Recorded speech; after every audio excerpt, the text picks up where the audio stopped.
Welcome to episode 55 of From the Shed End podcast with myself, T-Dot, as always. Theo, how you doing?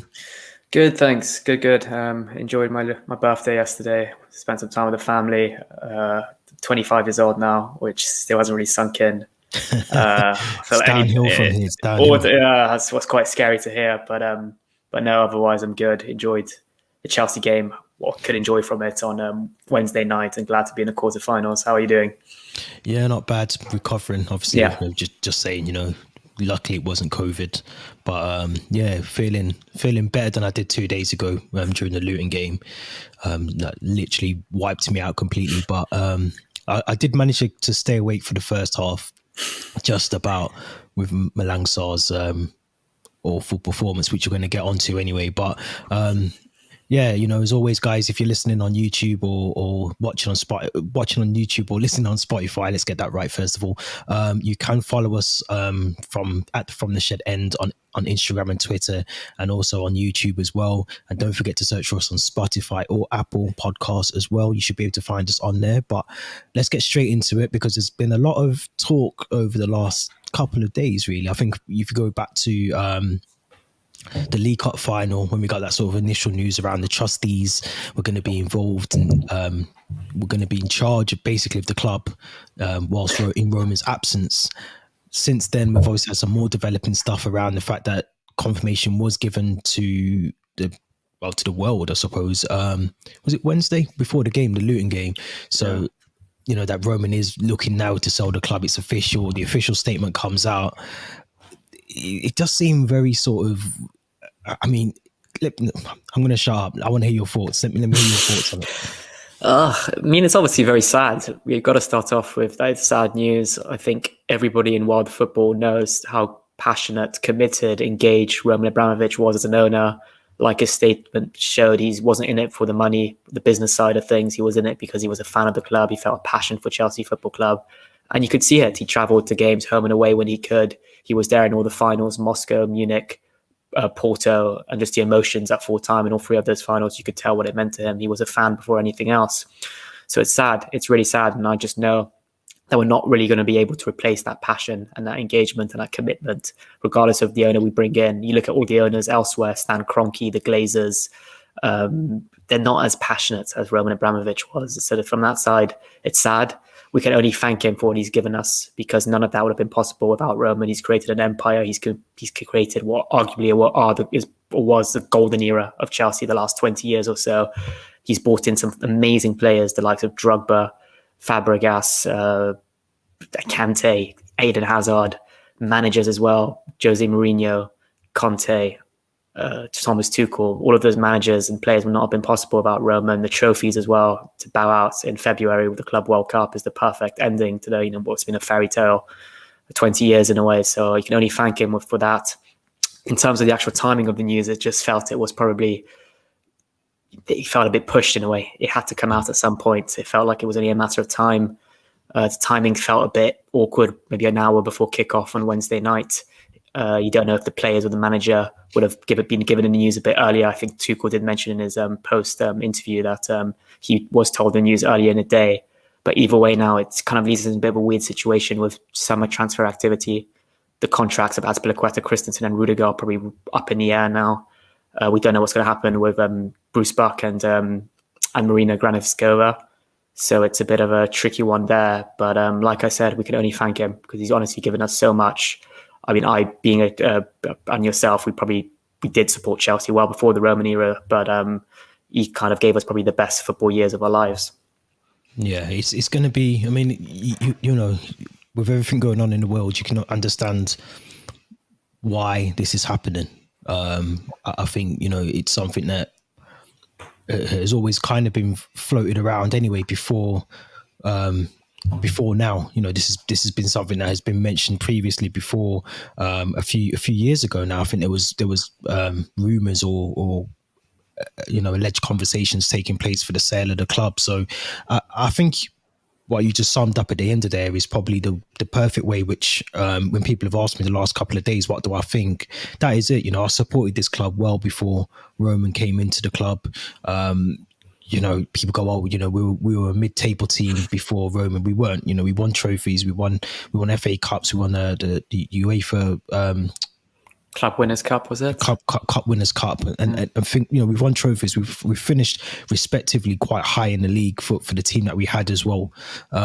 So yes, we didn't have the money behind us, and I think people need to understand that football has changed a lot since 19 years ago when Roman took over the club. So yes, he will sell the club. He's not going to sell it to a Barry Fry or someone who, do you know what I mean? Like, times have changed. So someone who comes in to take the club over, yes, they're going to want to make a profit. Yes, they might use it as a franchise, but I think they still have to inject some money into that club, and that's the hope that I'm hoping for. That they actually don't just see this as a sort of a cash cow, something that they can just get a bit of money out of and make themselves a bit more richer. I think that's one thing that Roman did very well. When he first came on board, you could tell that he was about the club. He wanted to make the club successful, and not just the club. You think about the surrounding area of Stamford Bridge, the Chelsea Village, under the bridge.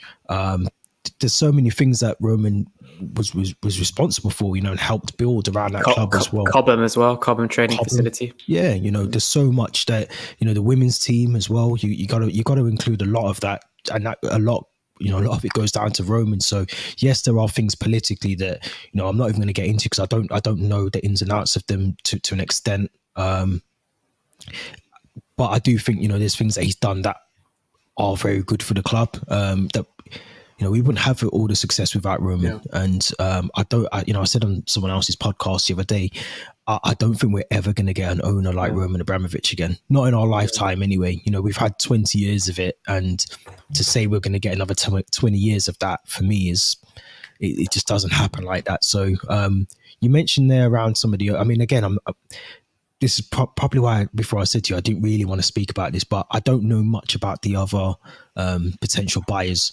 So I don't want to come on here and pretend that, like I see a lot of people online, I know about this person, and I don't know that much about them. I know bits about them. But, can you see someone coming in and potentially not necessarily changing much at the club? Can you see them coming in and trying to keep things as they are? I mean, it's going to be a transitional period anyway. In any handover, there's that transitional period where you, the backroom staff might stay on, or the hierarchy might stay the same, but eventually, you phase out the old hierarchy and bring in your own. But can you see any of that happening? Can you see Marina staying, Bruce Buck staying, Petr Cech still keeping his role as well? I was just reading before this call that Petr Cech briefed the whole team yesterday about what to expect, what's going to happen, about the transition of the ownership of the club. I do expect some changes. There'll be some fresh faces coming in. It could be 4 people, co-owning the club, which seems like it's the case with this Swiss billionaire who wants to co-own it, I think, alongside one of the co-owners of the LA Dodgers, which I don't really like the idea of. The Swiss guy is 86. This guy who owns the I mean, I know what you mean. He's 86 in a way. I want someone who's engaged, who's committed, who's around Cobham, who's around the Stamford Bridge. And I can't really see that when you're 86. By the sounds of it as well, he's been criticizing Roman Abramovich recently, which doesn't really go well with the Chelsea fans. I don't want any kind of American styled owner, NFL and MLB or whatever it's called.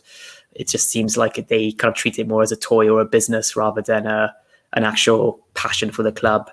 There's Lofty Mansour, Egyptian 33-year-old billionaire who's a season ticket holder at Stamford Bridge. Could be quite interesting. Another option, Sir Jim Radcliffe, who tried to buy the club, I think in 2018 or 2019. Richest man in England. Again, that could be an option. He's a big Chelsea fan, season ticket holder as well. So I do want that kind of person who feels a bit of an attachment, a bond to the club. But like you said, no one's going to properly replace Roman. We just have to listen to John Terry's farewell speech in 2017 when he mentions from the under-8s all the way to the women's team and the men's first team. He was there. He's responsible for that success. But what kind of really pleases me is we've got all the foundations in place, regardless who's come in. We're kind of seen now as a top European club. We've got some amazing players for the years to come, the likes of Mason Mount, the likes of Kai Havertz, the likes of Reece James. We've got a brilliant youth academy. We've got an amazing manager who's probably going to be here for many years to come, you'd hope. And also, we've got that pull power for, regardless of who's the owner, how much money they kind of want to invest into the club. Just playing for Chelsea is going to be really attractive to players we're going to look to sign in the coming summer windows. So all the foundations are there, but like I said, we just want that manager who's committed and engaged. I don't expect it to be to the level of Roman Abramovich, but we want that certain level. Yeah, it is worrying. I hear both sides of the coin, and I think it is worrying because you do want someone who's going to come in and have that, maybe not that same level, like you just said, not that level of commitment as Roman Abramovich, but someone who understands the project, understands what we're trying to still build at Chelsea, what we're trying to see is the in our lifetime, the legacy that we want to see as Chelsea fans. But it does question, you mentioned earlier around, the fact that we still haven't got three of our key players in terms of Azpilicueta, Rudiger, Andreas Christensen. We haven't got them nailed down to contracts. What does that mean for them? Does that mean that they now think, rather than sit around and see what happens, do I need to go and find football elsewhere and secure, a 2 or 3 year contract somewhere else, at another club where I'm guaranteed a bit more safety? Yeah, I'm a bit... I think I still stand with the idea that Christensen and Azpilicueta will end up leaving, and I really hope that Rudiger signs that deal. Whether the change of ownership affects any of those free contract extensions or departures, I don't know, but it's only a matter of time. Time will tell. Yeah, and I think Thomas Tuchel said it as well in his press conference today that obviously, I think one of the questions that was asked to him, does this kind of rip up your summer transfer strategy? What you wanted in? And he almost kind of said, yeah, it does. But to be fair, they weren't looking that far ahead anyway. But I'm sure there were plans in place. A couple of names would have been on a list of, a piece of paper or whatever, an iPad, that they would have wanted in the summer, or maybe looked to try and strengthen in certain areas. But all of that does go out the window now, because there could be an owner that comes in that doesn't actually want to spend the first season. He wants to see what he's got at the club. He wants to see what he can do with the club. Or it is worrying as a Chelsea fan. I do get that, and I hear some of the fan base say that it is dark times, and I do hear that side of it. But you know me already. I have to look on the positive side of things, and I just can't. Like I said, I supported the club well before Abramovich, so the money comes, money goes, but the club and the badge is still there. I think that's what we have to rely on. So it is going to be. I think I read early this morning, that they want to try and get an offer to Roman before the weekend's out, and then try and get something in place before the early start of next week. I'd be very surprised. I don't deal in retail. I don't deal in selling of businesses, but I'm pretty sure there's a lot of contractual stuff that you need to go through, and governance that you need to go through to be able to just this isn't eBay, so I don't know if you can just go on and put a bid in and the club's yours. So we'll have to see what happens from here. No, spot on. Just one last thing I wanted to say about this topic is how poorly the media have treated Chelsea in this whole last week or two. Media, even online social media, I've had fans send me articles how Chelsea are going to get relegated next season due to their poor form, end up poorly run like a Tottenham or a Man U. Even Alan Shearer and Mika Richards, way they spoke about Chelsea. And Gary Lineker as well. And Gary Lineker. I'm big fans of all three of them, but they honestly made a fools out of themselves. They embarrassed themselves. Alan Shearer criticising Roman Abramovich and his background, the way Chelsea are run. But he used to play for Newcastle. Well, he supports them. He's probably he's got a heavy he played for them. He managed them. He probably still supports them, and they're run by the Saudi nations, that Saudi state. Who look at Manchester City as well. Look at Manchester City and Saudi Arabia, if I'm not mistaken, are responsible for a genocide in the Yemen. They're responsible for killing journalists abroad as well. They're not probably doing themselves any favors in the human rights department. So I think Alan Shearer should have a long, hard look at himself in the mirror after what he said on Wednesday evening. Let's see if they sit at the desk 2022 World Cup and see what happens then, because they'll be happy to take paychecks then, and happy to get paid to go talk about the World Cup then, and it won't be disgrace for them, because of course we're getting paid. But this is why it's for me, I have to be careful what I say, because if I say stuff, I'll get in trouble. But it's just weird how we focus on one part of war, but we don't see other wars as wars. Exactly. It's so annoying. When it concerns Western media and Of course, Europe, obviously the spotlight's there. But when of things course. happen with people of different color skin in Africa, Yeah. Asia, Middle East, people just turn the blind Doesn't even get a eye to it. mention. Doesn't even No, get a mention, no, and this is what's frustrating. And this isn't me trying to downplay what's happening in the no. Of Ukraine. course not. It's bad. People are losing their lives, but we just have to put things into a lot of perspective here. And we can't go on one TV station and say this is bad, but on one side of the world this is happening, and we just all sit down and say nothing. So it's one or the other. Do we just ignore everything, or do we pick up and say, look, this is wrong, we need to do something? I read this morning they're taking vodka off the shelves in Tesco. It's like, the world's going mad. It is going My completely brother's company have just sacked 2,500 Russian employees.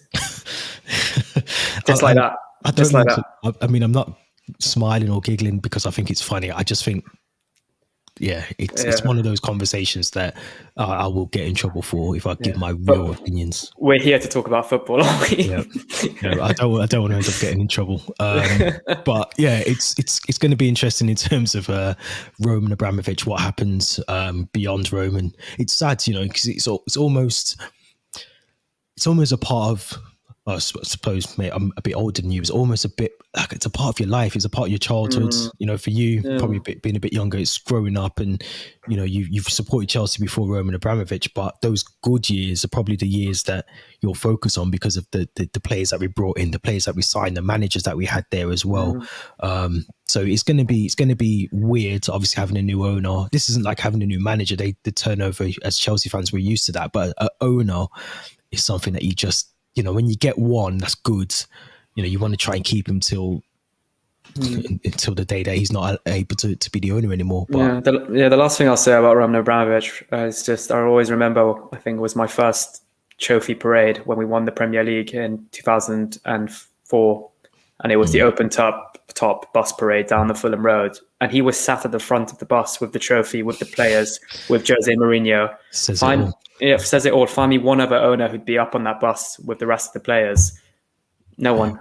We won't get another one. There's not another Roman Abramovich out there in any sport, anything. There isn't another one. So if anyone can find me one, let me know. Let's try and get him at Chelsea, but there isn't one. So yeah, it's gonna be a sad day. But let's go back to Wednesday, FA Cup, Luton, Kenilworth Road. Let's get that right. I can't get my teeth in today. Poor performance. So I'm gonna start this one. Poor performance. First half, I can't really talk about second half, but poor performance. I thought Malangsa. Well, talk to me about the lineup actually, because Ruben Loftus-Cheek played a strange role in my opinion. But what did you think about the lineup when you saw Ruben Loftus-Cheek in the role that he was in? I mean, like any Tuchel lineup, it's almost impossible to predict it 24 hours before kickoff. We were still a bit unsure about the injuries, whether Chelseafc was fit, whether Christensen was fit, whether Ziyech would play a part. But given all those injuries, you felt maybe he really was desperate to give a break to Thiago Silva. Chelseafc clearly wasn't fit. He wanted to give minutes maybe to Kennedy. And he said that he saw something in Loftus-Cheek in training that made him indicate that he could potentially play a centre-back, given maybe his build, his height. It was surprising. I thought it was a joke at first when I saw some couple leaked news that he was starting in the lineup at right centre-back or even the middle of the back three. But to be fair on him, he did a great job. He really grew into the game. He probably my man of the match. I know that the stats indicate that maybe Werner was the man of the match, but I don't really look at stats. I look at individual performances, and he was the man of the match. He was commanding. He was playing in an unnatural position. He put in what was probably the ball of the season for Werner for the second goal and the equaliser. Something maybe you'd expect from a David Luiz back in the day, but it was a sublime pass. Other bits of the lineup, I think Saul, Jorginho was expected for both of those players to start. I thought maybe you give a bit of a break to Mason Mount, given that he played a large part of the cup final on Sunday, but he featured alongside Lukaku and Werner, who were expected to start, in my opinion. And Kepa in goal, I think, was a no-brainer. He's our cup keeper. He probably wanted a game to redeem himself after, not even redeem, but just get his confidence maybe back up after a Sunday's penalty miss. And to be fair on him, the two goals couldn't do much about them. They were already his fault. And other than that, it was a pretty normal performance for him. He dealt with every shot that was on target or any cross that he needed to catch. So credit to him.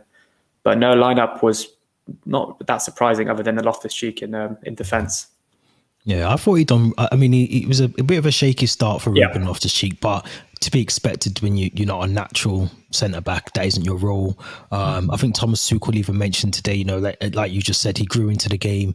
He got better as the game went on. The pass was, like you said, David Luiz-esque. It was such a, you know, took out the whole defence, took out everyone. And for Werner to finish it the way he did was brilliant. It was good to see Kennedy in the team. I thought, you know, He did well. I felt he did well. yeah, it was a game that you could see that he wanted to take the chance to maybe to prove to Tuchel to the club that, you know, he has got a place to play in Chelsea. And I thought he done really well when he was on. I thought Saul Niguez, I thought it's a strange one because I'd love to see more of him, but I just don't know if we're going to get to see it in the next, you know, couple of months. And even, you know, does he stay? Do we buy him? I don't know. But when he plays the way he did against Luton, Impressive. Yeah, it was impressive. It tells me there's a player in there that can. Okay, yes, it's Luton who are doing very well in the championship. I think they're 6th or 5th or 6th in the championship, but they're doing really well. And he just looked like a natural Chelsea player. It was really good to see of him. But Malang Sarr, I don't know where to start. I mean, like I said before we came on, I was ill. I wasn't very well. I was struggling to stay awake, and I just thought, I'm not watching this for the second half. I can't stay awake and watch Malang Sarr. The first goal, okay, fair enough. You know, he's not the tallest. Set piece, okay, I can give that one away. But the second one, I mean, you've either got to be offside, get the player offside, or you've got to make sure that you stop him from scoring. And he did neither. Or he kind of tried to make sure he was offside, and then he realised he wasn't. He played him on, so it was just awful. And not just those two mistakes. I think we could pick out plenty more, but and I don't like to pick up, you know, errors in any player. But it's weird because he has 2 or 3 good games, and then he'll give you this really rubbish game in between those games as well. Yeah, it's harsh on Malang Sarr because I feel very early on in his Chelsea career, we were already there to scapegoat him, judge him quite early. And you have to bear in mind, he's coming to a new country, a new league, a new system, a new manager. And before that performance against Luton, if I'm completely honest, he's been very good. That league game he played against Brentford, those cup games against Spurs, very impressive at centre-back or left-back. So I think it was just a bit of a blip performance from him. Of course, he's no Rudiger, he's no Thiago Silva, he's no Christensen, but he is an option to have in the squad. And these type of cup games is probably when you do trust him to play. But I agree, it was a poor performance from Malang Sarr. Hudson-Odoi for me was very, very poor. Couldn't get past Luton players. His decision making was awful. Played about 62 minutes. I'm by stats up here: 0 key passes, 0 dribbles, 0 shots on target, 0 accurate crosses, 0 duels won, 0 tackles, 0 interceptions, 0% of crossing accuracy, and 0% of shooting accuracy. I'm thinking, I don't like looking too much into stats, but if all of those are noughts or zeros, then what did he do? What did he do? And what do you think's next for him? Because I mean, he's 21. He's a player that has been around the senior team for enough time to, not to say he's got a stake in, you know, starting all games or majority of games, but I feel like his development hasn't been as good as, say, a Mason Mount, or yes, they play different positions, but you know, a Reece James, a Trevor Chalobah, these players who have come through the youth system and have been able to sort of cement themselves into the first team a bit more regular place. Callum Hudson-Odoi doesn't seem to do that. You know, we're talking about, I think this is his 3rd manager that he's been playing under now. Maybe 4, but I think 3. 4th, Conte, Sarri, Lampard. Yeah, and Tuchel. Yeah, so he doesn't seem to be in the manager's mind as, yes, this is someone who I need to get in the team. We need to work around him. He's 21, so I don't want to say that he doesn't, you know, he's relatively still young in terms of football. Can you see him being one of those players we talk about a lot on here, deadwood players, you know, the Drinkwalkers, Barclays? Do we need to start considering putting Callum Hudson-Odoi's name on that list? I'm not saying, I still think he's a very, very talented player, but maybe one of those players where the hype and the attention was brought to him maybe way too early. You look at Josh McEachran's and Gal Kakuta's, they were kind of dubbed the next big things, and look where they are now in their careers. I wouldn't be able to even tell you where they're playing football, probably in the Championship or 2nd Division in France. But But no, I'm not saying that Hudson-Odoi is a McEachran or Kakuta, because I know he's a lot more talented than that. But maybe that side of him that where he didn't get a loan to the Championship or a lower Premier League team. He didn't maybe benefit from that. You look at Abraham, Mount, Reece James, Tomori. They all had Championship loans. They all had Premier League loans, and look where they are now. They're playing some brilliant football. But maybe Hudson-Odoi could have had a loan maybe in that after his ACL injury. Another side of me just wants to say he just needs to be consistent in his performances. He has 3-4 amazing games, then he just drops off for a month or two. And that game against Luton did him no favours. That was his chance maybe to get back into the team, to prove the manager that I should be starting ahead of a Pulisic, maybe even a Ziyech. But he did himself no favours. And if he can't put in a good performance against Luton, do you trust him to play in the big games against the Cities, the Uniteds, the Liverpools? Probably not. Yeah. For me, I think, you think back to when, I think it was Bayern Munich were coming in for him, they were sort of sniffing around for him. I look at that, and I'm sure that was a loan. I can't remember if it was a loan at first, and then they vice versa. They tried to buy him, and then they wanted to loan him. But maybe that would have been the answer. Maybe go into the Bundesliga and play in there for a season or half a season. That would have been the answer for him. I think maybe just to maybe experience a bit more first team football, because I agree with you. I think he's a really good player. I think he's got a lot of good qualities about him, but that decision making, that final third, that clinical pass, that cross into the box, it's never there, it's never on. It's 20 touches before he's decided what he wants to do. And I just think, especially playing in the Premier League, playing in the Champions League, you just don't have that amount of time to think about, passing the ball. You should be thinking about what you're going to do what you're going to do with the ball before you received it. So you just don't have that time to do that. And to be fair on him, he's I'd say about 50 or 40% of his games under Tuchel have been at right wing back. And they have.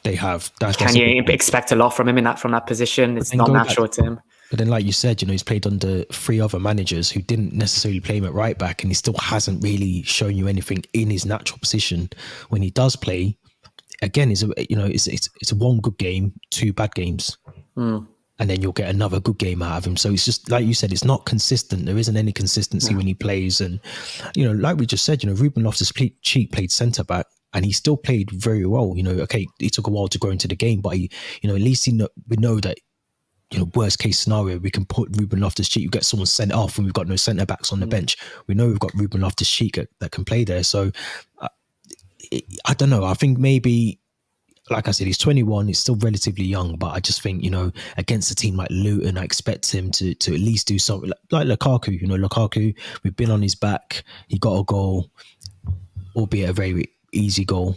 I'd be surprised if he didn't score that, but it's the type of goal you want him to score, though. He was in the right place at the right time. He got the service from Werner. It's a typical Lukaku goal, and he hasn't really been showing that this season. He's been ahead of the ball or behind the ball, but not level with the ball. And finally, he got that goal.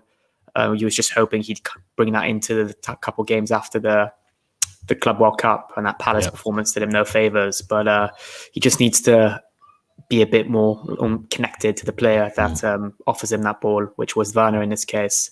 And I was just going to quickly mention Timo Werner and Lukaku, how those goals were so important to them.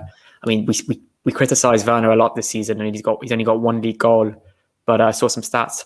12 games started this season, 7 goals, 4 assists. So that's 11 goal involvements in 12 starts for Chelsea this season, which isn't too bad. No, it's good. It's good. I think, we, we are quick to criticise players, but we forget the other things that they do. Like you just said, around the assists as well. So it is good, of course. I'm happy for both of them. I think they both needed that. They both needed the goals, the confidence. Although in my predicted lineup, I haven't got Lukaku in there. But oh, really? Yeah, but I know I'll tell you why shortly. But I just think for Burnley, the Burnley game, is that right? For the Burnley game, sorry, yeah. But just because I don't think, just because he scores, it doesn't mean he gets back into the team straight away. It doesn't work like that, But just before we move off the FA Cup, obviously we know we've got Middlesbrough in the next round. Big game. Tough game. Yeah, Riverside away. It's obviously we've got history of Middlesbrough. Previously as well. So what's your thoughts on that? I think you said originally you take Middlesbrough. I think you said. No, I didn't. I don't think that was me. Was it Everton? I said I'd rather have played Palace. Palace, Everton, or maybe a Forest or even who's the other team, Southampton maybe. But I was wanting to avoid Borough. You look at their last two games; they've knocked out United and Tottenham. They've got nothing to lose. They're the underdogs in these games. They probably relish the opportunity to play Chelsea in the Riverside. I think it's going to be a very tough game. And if we play anywhere near like we played against Plymouth or Luton against Borough, we're not going to see that semi-final at Wembley. Forget it. So we've got to be at the top of our game if we want to get through to the semis. It's going to be a tough one. It's going to be really tough as well. It's going to be tough. But let's move over to the Premier League. Because obviously we've got a big game. As much as people are going to say it's not, it's a massive game against Burnley at Turf Moor. It's going to be a difficult game to go to. Off the back of the Luton performance and the final on Sunday just gone, I do expect a massive uplift. And I know there's off-field antics going on at the moment with the club, but you would expect a good performance from this bunch of players now to just try and kick on with the season. But what do you expect against Burnley? It's going to be tough. I absolutely hate playing Burnley. Absolutely hate it. They lost to Leicester in the last fixture 2-0. Watched them get like a jammy 1-1 draw with us. A Dwight McNeil goal probably in the last like 20 minutes. It would be typical. Sean Dyche just knows how to play against the big teams. Sit back, defend, and then get a goal on the counter like they did at Stamford Bridge back in November. I'm expecting a very tough game. I think it will feel like a huge 3 points if we win on Saturday or tomorrow, Brentford style and Watford style this season, because you're playing those lower league teams. They know how to defend, they know how to sit back, and I think Burnley are the experts at doing that. Tough Moor, never easy stadium to go to. They've picked up points there against United and Tottenham recently, if I'm not mistaken. It's a tough one. It's a tough one. But at the same time, if we want to be in the finish respectively in the top four, or at least cement that position in third, it's the type of game we need to be winning. We can't afford to draw or drop points. So I'm really hoping we can get the 3 points. Yeah, I expect a difficult game. You know, Burnley, knowing if they win this game, gets them out the bottom three. I think Everton have got games in hand against them, but still a massive, mentally still a good thing. If you're out the bottom three, it kind of can kick you on. So every game Burnley are playing now is almost a final to them. You know, they're probably treating it like that. So yeah, I expect a very, very difficult game. It'd be interesting to see what Thomas Tuchel does.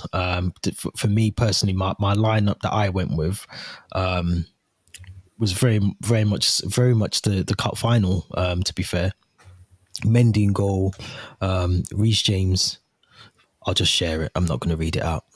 Do we have any injuries around? No. Well, the only updates on the injuries. It's just Azpilicueta. So Azpilicueta is probably not likely to play or start. So you'd expect Reece James, who came on Wednesday, I think, as well, didn't he? So he should be able to come in and fill that void. Yeah. And obviously the big one, Chilwell, being out. But I think he said Hakim Ziyech. Sorry, him. Thomas Tuchel said Hakim Ziyech and someone else, Thiago Silva, because I think Thiago Silva was he didn't travel to Luton, did he? Yeah, that was it. So they're the only two that are back in trade. So it's just Azpilicueta, really.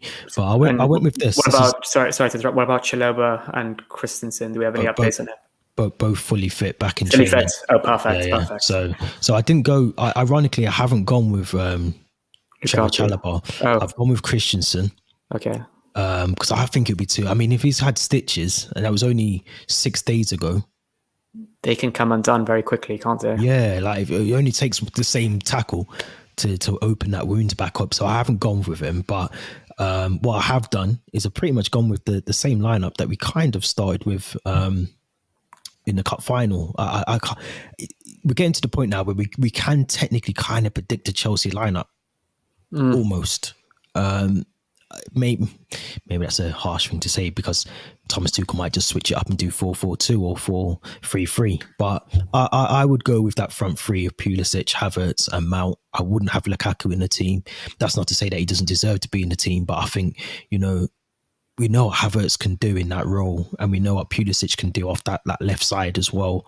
I am expecting to see a lot more from Mason Mount, because I think you said on Wednesday, you messaged me and said I didn't realize he was, and I didn't. The commentator said something about Mason Mount, and I thought, I didn't even know he was. I forgot he was playing. I didn't see him.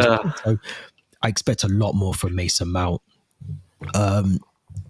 I'd expect Silva to be back in. He had a full rest on Wednesday. Obviously, Rudiger, he's Rudiger, and Alonso as well didn't feature. So you'd expect Mendy, Alonso to be back in the team. Kovacic is another doubt for me because I think, does he go with Kova and Jorginho, or does he go with Jorginho and Kante? I don't know. Me personally, I wouldn't do that, but I'd go with Kova and Kante in the midfield. And then, as I said, my front three would be Pulisic, Havertz and Mount. But what would your front three or your 11 be?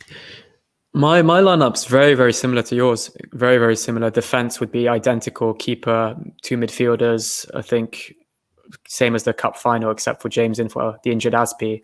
But I'm going to say something quite controversial. I'm not. It's not Lukaku related. I'd put Loftus-Cheek in for one of Mount or Pulisic. Oh, okay. I think he needs to play higher up the pitch. That's where it suits him best. I think Mount and Pulisic's recent performances haven't really done them any justice, particularly Mount's against Luton and Liverpool in the cup. Loftus-Cheek's come out of arguably what was for me a man of the match performance, even though it was in an unnatural position. And when he got higher up the pitch, he looked brilliant, dribbling past players, taking on players, penetrating into the penalty box. So I'd start Loftus-Cheek ahead of maybe Mount. And then maybe should we need a goal, we can maybe bring Mount off the bench in the second half. Do you think, because Burnley are very good defensively, especially if they go one up, they are the team. It's like Fort Knox trying to break down their defence. It's ridiculous. Do you think Ruben Loftus-Cheek in that position, that front three, could do that? Or maybe a Callum Hudson-Odoi, who we've just spoken about, who's playing at right back, and then we've got him, sitting on the bench. Would you rather have Loftus-Cheek there? I think I'd rather Loftus-Cheek than Hudson-Odoi. I think for this game, like I said, if Loftus-Cheek's numbers against Luton did him no favours, and Burnley, they've got some big lads in their team. Yeah. That striker they signed in January, I think from Wolfsburg, is 6'7", 6'8", I think. Weghorst, or forgot his name. You want as much height as you want to defend for those crosses and corners, and whether Loftus-Cheek, wherever he plays, he's a big lad. So I think I want Loftus-Cheek to play tomorrow, or play a part at least. Yeah, it's a good option. It's a good option to have it as well. No Lukaku from either for either of us. What's your reason for it? We've played the better football without him, more fluid football. Beginning of the League Cup, that Lille game, I do think it's an interesting option to bring off the bench like we saw against Liverpool, but starting in the first half, I'd rather have Havertz as a false nine. I don't even want to call him a false nine anymore. I think he's grown into that role, isn't he? Almost. Definitely. He's looking more comfortable. Would you agree with what I said about Lukaku? Or? Yeah, I definitely wouldn't start him. He was never, even after the Luton game, even before the Luton game, I still wouldn't start him in a Premier League game. He's a player at the moment for me that can do it in a Club World Cup. He can do it in the FA Cup, but these sort of Premier League games, I don't know what it is. It just doesn't suit him, and it could be just a confidence thing. It's going to be a tough ground to go to. I don't think Turf Moor is a very tough ground to go to, and I think we drew there in November 1-1. So we're going to have to hit this game on the front foot. We need to take it to Burnley and try and get an early goal. And as stupid as that sounds, we need to get an early goal and potentially try and get 2 before the first half's out, and make sure that we're tight at the back as well, because like you just mentioned, they do have attacking threats now. So it is going to be interesting. I don't even know if I bring Lukaku on. It depends on how the game's going. It just really does depend, but I don't see what he brings to... If we're 1-0 down, I don't know what he brings, because I think if anything, it makes our attacking final third very disjointed. If he does start and Burnley score first, or we don't get a goal, then people are going to say, well, what did he bring to... So it's a lose-lose for us. I think he just needs to sit a few games out in the Premier League, especially, and maybe start him in the Champions League. I don't know. Because Lukaku doesn't suit us, the system, when teams sit back. Lukaku plays really well when we play on counter-attacks, and we're able to have that possession but play on the counter-attack. And if Burnley, which they're likely to do tomorrow, is they'll sit back, they'll defend. They've got... what's his name? Ben Mee, those type of players that will sit back, defend, do the job. And Lukaku, probably, I would not be surprised if he does start tomorrow. He'll probably have another 12 touches of the ball and then get criticised all over social media. So I think it's for the best that we start with a Havertz, a Pulisic and a Mount, or maybe a Loftus-Cheek, so we have that fluid football where we can do what we need to do around the penalty box. Yeah. Well, let's end it off as usual with our predictions. I'm going to let you go first. I think it was 1-1. Like, I think November. Yeah, and 1-1 in November. Havertz header and Vidra in the second half equalised for them. And I think a 3-0. I'm sure we had 3-0. 3-0 last season at Turf Moor. Yeah, it was, wasn't it? Go on. Ziyech, Werner and Zuma. There you go. I've got a good memory when it comes to scores. Predictions for tomorrow. It's Burnley. It's going to be 1-1. You just know it. I'm going to go 1-0 to Chelsea. Okay. I'm going to go 1-0. I can't see it being a high-scoring game. I think it's going to be very, like you just said, if Burnley do sit back and defend, one thing we've struggled with, especially more so maybe under Tuchel as well, is ready for whatever happens, ready for whatever's going to be part of that game. I'm going to go 1-0, 1-0. Low scores for both of us then. Yeah, definitely.